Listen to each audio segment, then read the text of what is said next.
বেশি প্রত্যাশা করতে যাবেন না, লোভী হবেন না। লোভ আপনার সুখ কেড়ে নিবে। লোভী কখনো সুখী হয় না। লোভীর পকেট কখনো ভরে না, যতদিন এটা ভরবে না। লোভী হব আমরা না। অতিরিক্ত প্রত্যাশা করব না, অল্প প্রত্যাশা করবো। I am not talking about the goal. Goal should be bigger and higher, but I am talking about expectation. বেশি এক্সপেক্ট করা ভালো না। খুব প্রত্যাশা নিয়ে রাখছেন, কিছু পান নাই, দেখবেন যে কষ্ট লাগবে, ঠিক কিনা?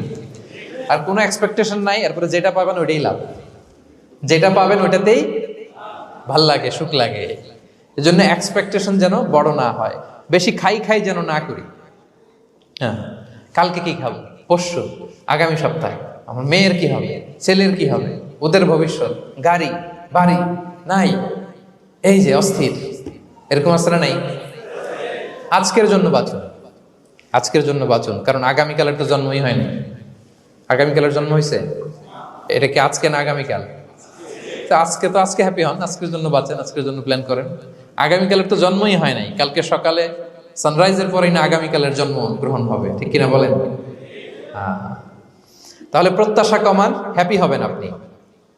ইমাম গাজালি রাহিমাহুল্লাহ একটা চমৎকার কথা বলতেন। উনি বলতেন, তোমার রিজিকে যা আছে এটা 2 পাহাড়ের মাঝখানে থাকলেও এটা তুমি পাবা। আর যেটা তোমার রিজিকে নাই, ওইটা অনেক দূর থেকে আনার পরেও হাত দিয়ে নিয়ে 2 ঠোঁটের মাঝখানে রাখলেও ওইটা পড়ে যাবে। কথা বুঝতে পেরেছেন?